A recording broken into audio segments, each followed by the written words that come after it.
ଆପଣଙ୍କ ଟିଭି ଓଡ଼ିଶା ମାଟିର ବାସ୍ନା।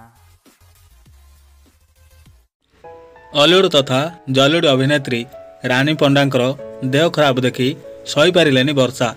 ଧାଇଁ ଆସିଲେ ରାନୀଙ୍କ ପାଖକୁ। ତାପରେ ଯାହା ହେଲା ଭିଡ଼ିଓଟିକୁ ଶେଷ ପର୍ଯ୍ୟନ୍ତ ଦେଖି ନିଅନ୍ତୁ। ପ୍ରଖ୍ୟାତ ଓଡ଼ିଆ ଯାତ୍ରା କଳାକାର ରାନୀ ପଣ୍ଡା, ଯିଏ ତାଙ୍କର ସାମାଜିକ କାର୍ଯ୍ୟ ଏବଂ ଗରିବ ଅସହାୟ ଲୋକଙ୍କୁ ସାହାଯ୍ୟ କରିବା ପାଇଁ ଜଣା, ତାଙ୍କ ଅବସ୍ଥା ଗୁରୁତର ହୋଇପଡ଼ିଛି। ରାନୀଙ୍କ ଅନୁଯାୟୀ ଡାକ୍ତର ତାଙ୍କୁ ଅସ୍ତ୍ରୋପଚାର କରିବାକୁ ପରାମର୍ଶ ଦେଇଛନ୍ତି।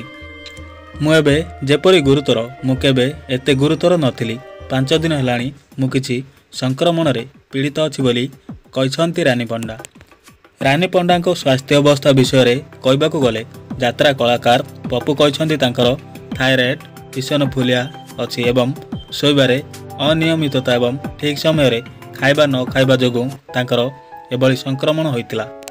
ଡାକ୍ତରଙ୍କ ପରାମର୍ଶ ଅନୁଯାୟୀ ଭୁବନେଶ୍ୱରର ଏକ ଘରୋଇ ହସ୍ପିଟାଲରେ ତାଙ୍କର ଅଲ୍ଟ୍ରାସାଉଣ୍ଡ ଏବଂ ରକ୍ତ ପରୀକ୍ଷା କରାଯାଇଛି। ରାନୀ ପଣ୍ଡାଙ୍କ କାନରେ ମଧ୍ୟ ସମସ୍ୟା ଅଛି। ଏପରିକି ତାଙ୍କର ଗୋଟିଏ କାନର ପରଦା ମଧ୍ୟ କ୍ଷତିଗ୍ରସ୍ତ ହୋଇଛି। ତାଙ୍କର ମାନସିକ ସ୍ୱାସ୍ଥ୍ୟ ଅବସ୍ଥା ମଧ୍ୟ ଠିକ୍ ନଥିଲା।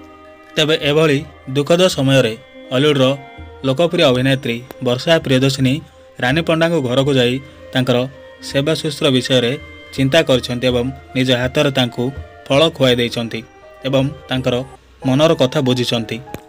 ତେବେ ଅଲିଉଡ୍ର ଲୋକପ୍ରିୟ ଅଭିନେତ୍ରୀ ରାନୀ ପଣ୍ଡାଙ୍କର ଦେହ ଖରାପ ହେତୁ ଅନେକ କଳାକାରମାନେ ଯୋଗ ଦେଇଥିଲେ।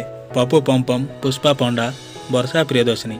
ତେବେ ରାନୀ ପଣ୍ଡାଙ୍କର ଏଭଳି ଦୁଃଖଦ ସମୟରେ ତାଙ୍କର ପ୍ରଶଂସକ ଅନୁରାଗ ଏବଂ ଶୁଭେଚ୍ଛୁମାନେ ତାଙ୍କର ଶୀଘ୍ର ଆରୋଗ୍ୟ କାମନା କରିଛନ୍ତି।